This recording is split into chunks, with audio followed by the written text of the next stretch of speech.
it was received, and it was understood. So in other words, the three parts. It wasn't just sent, it wasn't just received, but it was understood. And I'm going to guess that that last part, the being understood, is where most of the mischief happens. Is that accurate? I think so. I think so because from what I know, poor communication is the most frequently reported single major source of frustrations in companies today. And I mean, this is in companies, but I'm sure we could take the same thing to families, relationships. I mean, just even people interacting with people. It's going to be the same thing. Absolutely, absolutely. So, what do you think is the most important part in being able to communicate then? Well, I think a major component is listening, and we're really not very good at that.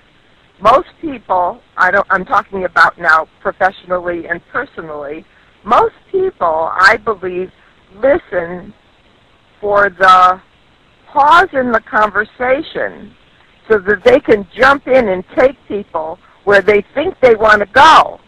So they're listening for the pause. They're not truly listening to what anyone is saying. And I think we're all guilty of that. That's a comment in the chat room, too, that says the exact same thing. People are not listening. They are preoccupied. They're, as you said, they're listening for that pause where they can put in their 2 cents, and rather than just really, really listening to what is it that this other person is trying to communicate to me.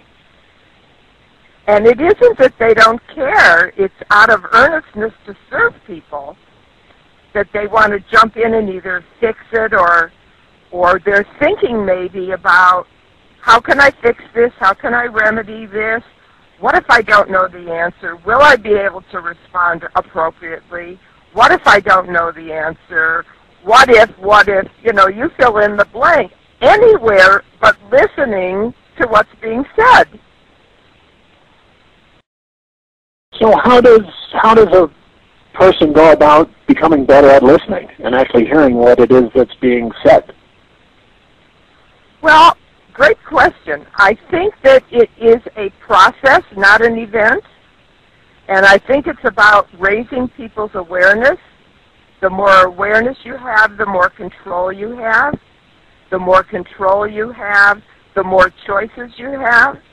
The more choices you have, the better you'll make a good one. But to specifically answer your question, sometimes you are listening, but because you don't acknowledge that you're listening, the other person thinks you're not, and you'll get something like, hello, are you there? Are you listening to me? When in fact you might have been really focused and listening. So one of the easiest ways to take care or remedy for me is to utter meaningless words and phrases. So what do I mean by that? My ex-husband used to always tell the same story over and over again. And he used to say to me, what's the big deal if I tell the same story? But when I do, your eyes just glass over. So now what I do when I hear him talk, because we're still good friends, I go, uh-huh, yes, uh-huh, right. And so he thinks I'm one of his best audiences.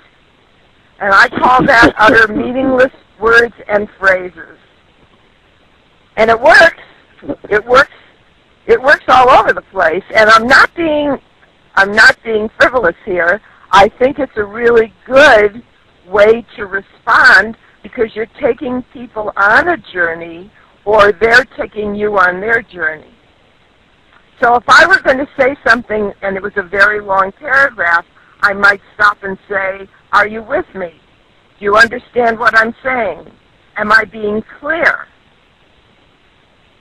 Because if I'm not, and if you're not listening, I'm going to keep repeating what I said because it's important to me not only that I get it said, but that you hear me.